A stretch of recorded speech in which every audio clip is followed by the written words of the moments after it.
ओम शांति, ओम शांति, ओम शांति। 28/2/25 प्रातः मुरली। ओम शांति। बाप दादा मधुबन। मीठे बच्चे, शांति चाहिए तो अशरीरी बनो। इस देह भान में आने से ही अशांति होती है, इसीलिए अपने सब धर्म में स्थित रहो। प्रश्न है, यथार्थ याद क्या है? याद के समय किस बात का विशेष ध्यान चाहिए?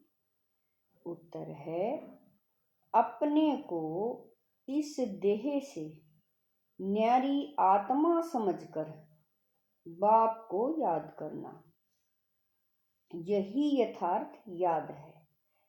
कोई भी देह याद न आए, यह ध्यान रखना जरूरी है। याद में रहने के लिए ज्ञान का नशा चढ़ा हुआ हो, बुद्धि में रहे बाबा हमें सारे विश्व का मालिक बनाते हैं। हम सारे समुद्र, सारी धरनी के मालिक बनते हैं। गीत है, तुम्हें पाके हमने जहां पा लिया है। ओम शांति। ओम का अर्थ ही है अहम, मैं आत्मा। मनुष्य फिर समझते ओम माना भगवान, परंतु ऐसे है नहीं। ओम माना मैं आत्मा, मेरा यह शरीर है, कहते हैं ना। ओम शांति। अहम आत्मा का सब धर्म है शांत। आत्मा अपना परिचय देती है। मनुष्य भले ओम शांति कहते हैं, परंतु ओम का अर्थ कोई भी नहीं समझते हैं। ओम शांति अक्षर अच्छा है। हम आत्मा हैं, हमारा सब धर्म शांत है। हम आत्मा शांति धाम की रहने वाली हैं। कितना सिंपल अर्थ है, लंबा चौड़ा कोई गपोड़ा नहीं है। इस समय के मनुष्य मात्र तो यह भी नहीं जानते कि अभी नई दुनिया है व पुरानी दुनिया है। नई दुनिया फिर पुरानी कब होती है? पुरानी से फिर नई दुनिया कब होती है, यह कोई भी नहीं जानते। कोई से भी पूछा जाए दुनिया नई कब होती है और फिर पुरानी कैसे होती है, तो कोई भी बता नहीं सकेंगे। अभी तो कलयुगी पुरानी दुनिया है।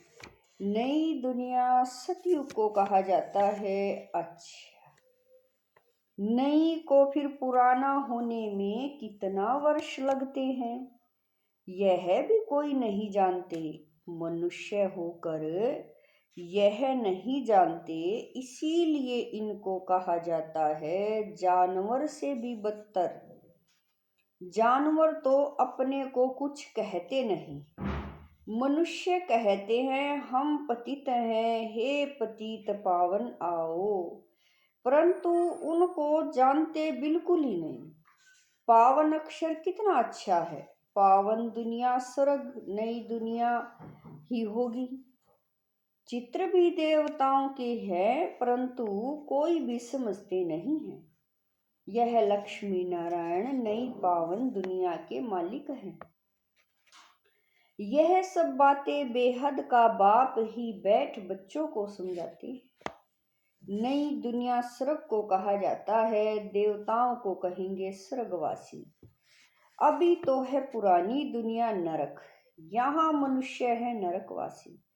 कोई मरता है तो भी कहते हैं स्वर्गवासी हुआ, तो गोया यहाँ नरकवासी है ना। हिसाब से कह भी देंगे बरोबर यह नरक ठहरा, परंतु बोलो तुम नरकवासी हो तो बिगड़ पड़ेंगे। बाप समझाते हैं देखने में तो भला मनुष्य है, सूरत मनुष्य की है, परंतु सीरत बंदर जैसी। यह भी गाया हुआ है ना। खुद भी मंदिरों में जाकर देवताओं के आगे गाते हैं, आप सर्वगुण संपन्न। अपने लिए कहें क्या कहेंगे, हम पापी नीच हैं, परंतु सीधा कहो कि तुम विकारी हो तो बिगड़ पड़ेंगे। इसीलिए बाप सिर्फ बच्चों से ही बात करते हैं, समझाते हैं, बाहर वालों से बात नहीं करते, क्योंकि कलयुगी मनुष्य है नरकवासी, अभी तुम हो संगम युगवासी। तुम पवित्र बन रहे हो, जानते हो हम ब्राह्मणों को शिव बाबा पढ़ाते हैं, हाँ वह पतित पावन है। हम सभी आत्माओं को ले जाने के लिए बाप आए हैं। कितनी सिंपल बातें हैं। बाप कहते हैं, बच्चे तुम आत्माएं शांति धाम से आती हो पार्ट बजाने, इस दुख धाम से। बाबा कह रहे हैं, इस दुख धाम में सभी दुखी हैं, इसीलिए कहते हैं मन को शांति कैसे हो, ऐसे नहीं कहते आत्मा को शांति कैसे हो। अरे तुम कहते हो ना ओम शांति, मेरा सब धर्म है शांति, फिर शांति मांगते क्यों हो। अपने को आत्मा भूल देह अभिमान में आ जाते हो।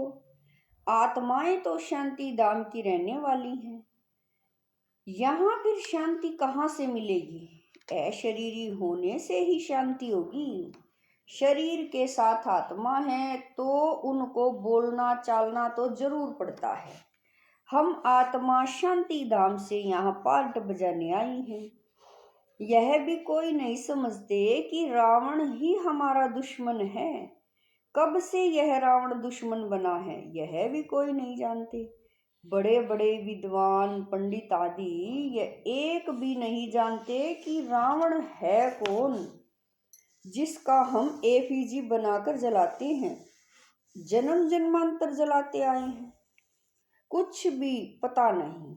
कोई से भी पूछो रावण कौन है, कह देंगे यह सब तो कल्पना है। जानते ही नहीं तो और क्या रिस्पॉन्ड देंगे।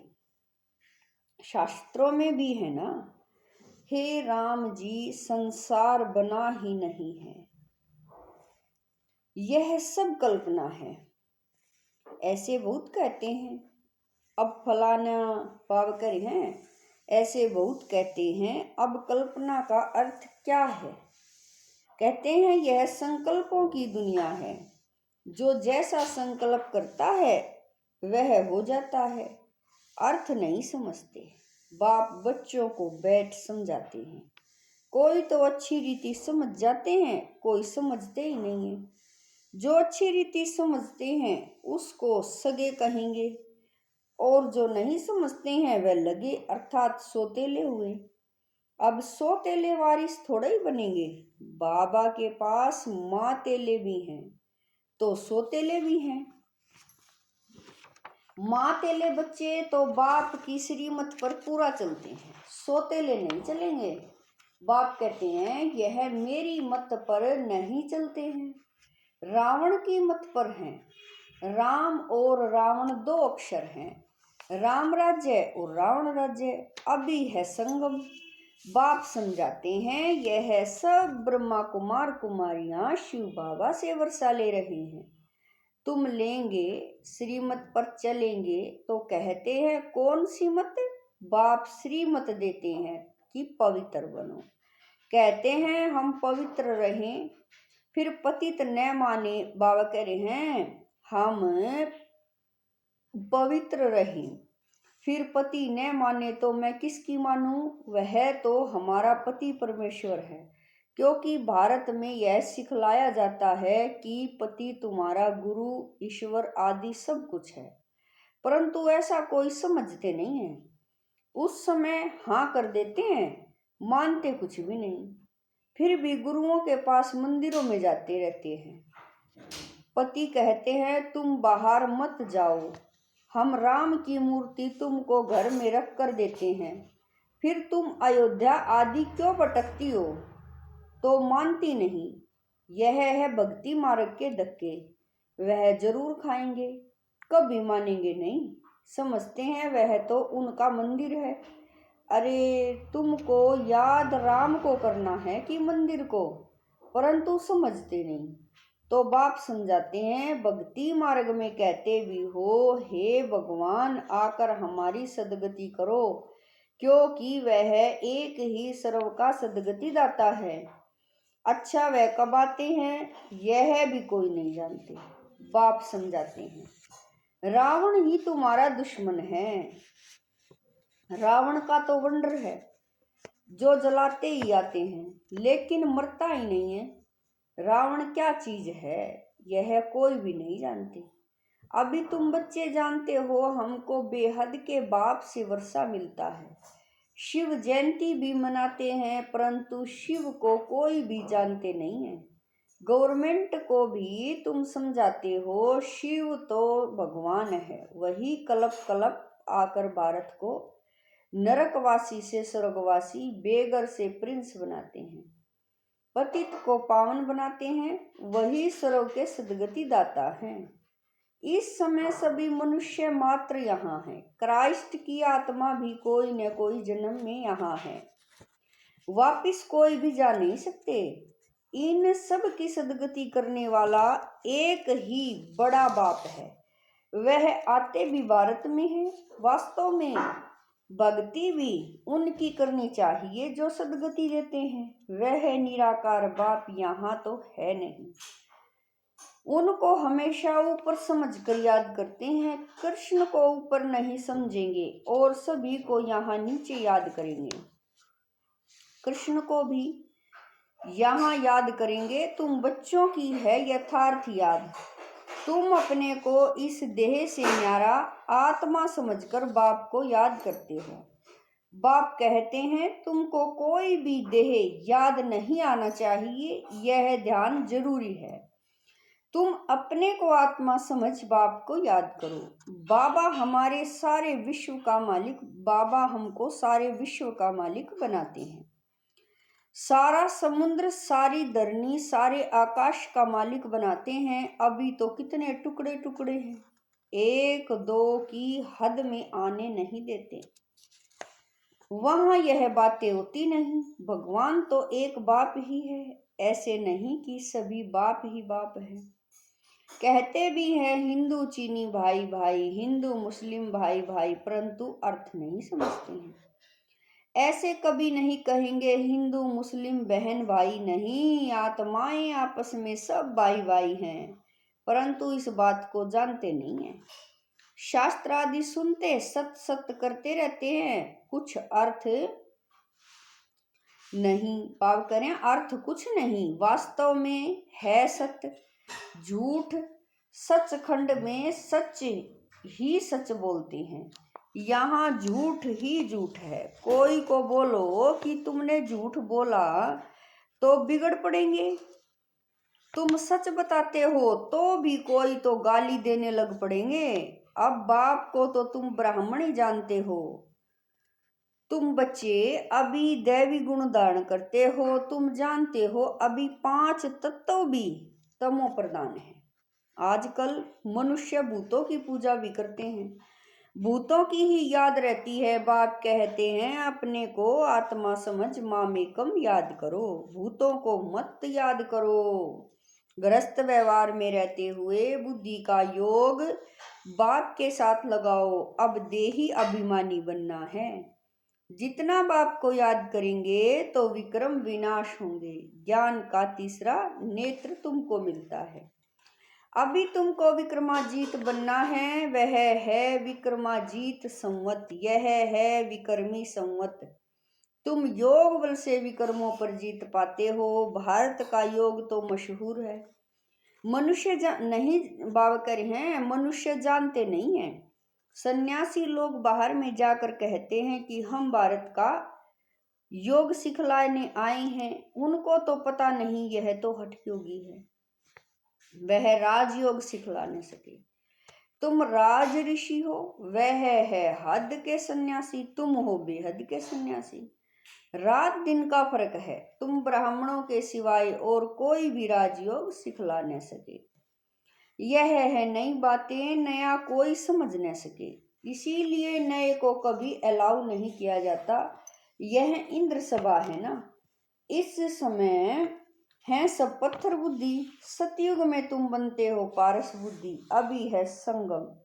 पत्थर से पारस सिवाय बाप के कोई बना न सके। तुम यहाँ आए हो पारस बुद्धि बनने के लिए। बरोबर भारत सोने की चिड़िया था ना। यह लक्ष्मी नारायण विश्व के मालिक थे ना। यह कभी राज्य करते थे, यह भी किसी को पता थोड़ा ही है। आज से 5000 वर्ष पहले इनों का राज्य था। फिर यह कहाँ गए तुम बता सकते हो? 84 जन्म हो गए, अभी तमो प्रधान है, फिर बाप द्वारा सतो प्रधान बन रहे हैं। तत्व में यह नॉलेज सिवाय बाप के साधु संत आदि कोई भी दे न सके। वह है भक्ति मार्ग, यह है ज्ञान मार्ग। तुम बच्चों के पास जो अच्छे अच्छे गीत हैं उन्हें सुनो तो तुम्हारे रोमांच खड़े हो जाएंगे। खुशी का पारा एकदम चढ़ जाएगा। फिर वह नशा स्थायी भी रहना चाहिए। यह है ज्ञान अमृत। वह शराब पीते हैं तो नशा चढ़ जाता है। यहाँ बावकरे हैं, यहाँ यह तो है ज्ञान अमृत। तुम्हारा नशा उतरना नहीं चाहिए, सदैव चढ़ा रहना चाहिए। तुम इन लक्ष्मी नारायण को देख कितने खुश होते हो। जानते हो हम श्रीमत से फिर श्रेष्ठाचारी बन रहे हैं। यहाँ देखते हुए भी बुद्धि योग बाप और वर्षे में लगा रहे। अच्छा, मीठे मीठे स्किल दे बच्चों प्रति माता पिता बाप दादा का याद प्यार और गुड मॉर्निंग। रूहानी बाप की रूहानी बच्चों को नमस्ते। हम रूहानी बच्चों की रूहानी माता पिता बाप दादा को दिलवा जान शिकवा प्रेम से याद प्यार गुड मॉर्निंग नमस्ते। ओम शांति। मेरे बाबा मीठे बाबा प्यारे बाबा, लाख लाख शुक्रिया मेरे बाबा। धारणा के लिए मुख्य सार है। नंबर 1, विक्रमाजीत बनने के लिए योग बल से विकर्मों पर जीत प्राप्त करनी है। यहाँ देखते हुए बुद्धि योग बाप और वर्षे में लगा रहे। नंबर 2, बाप के वर्षे का पूरा अधिकार प्राप्त करने के लिए माँ तेला बनना है। एक बाप की ही श्रीमत पर चलना है। बाप जो समझाते हैं वह समझकर दूसरों को समझाना है। वरदान है दिव्य बुद्धि की लिफ्ट द्वारा तीनों लोकों का सैर करने वाले सहज योगी भव। वरदान है दिव्य बुद्धि की लिफ्ट द्वारा तीनों लोकों का सैर करने वाले सहज योगी भव। संगम युग पर सभी बच्चों को दिव्य बुद्धि की लिफ्ट मिलती है। इस वंडरफुल लिफ्ट द्वारा तीनों लोकों में जहां चाहो वहां पहुंच सकते हो। सिर्फ स्मृति का स्विच ऑन करो तो सेकंड में पहुंच जाएंगे। और जितना समय जिस लोक का अनुभव करना चाहो उतना समय वहां स्थित रह सकते हो। इस लिफ्ट को यूज करने के लिए अमृत वेले केयरफुल बन स्मृति के स्विच को यथार्थ रीति से सेट करो। अथॉरिटी होकर इस लिफ्ट को कार्य में लगाओ तो सहज योगी बन जाएंगे। मेहनत समाप्त हो जाएगी। स्लोगन है मन को सदा मौज में रखना, यही जीवन जीने का कला है। स्लोगन है मन को सदा मौज में रखना, यही जीवन जीने का कला है। अव्यक्त इशारे एकांत प्रिय बनो और एकांत प्रिय बनो, एकता और एकाग्रता को अपनाओ। एकांतवासी का डबल अर्थ है, सिर्फ बाहर की एकांत नहीं, लेकिन एक के अंत में खो जाना। एकांत नहीं तो सिर्फ बाहर की एकांत होगी तो बोर हो जाएंगे, कहेंगे पता नहीं दिन कैसे बीतेगा, लेकिन एक बाप के अंत में खो जाओ। जैसे सागर के तले में चले जाते हैं तो कितना खजाना मिलता है, ऐसे एक के अंत में चले जाओ, अर्थात बाप से जो प्राप्तियां हुई है उसमें खो जाओ। ओम शांति।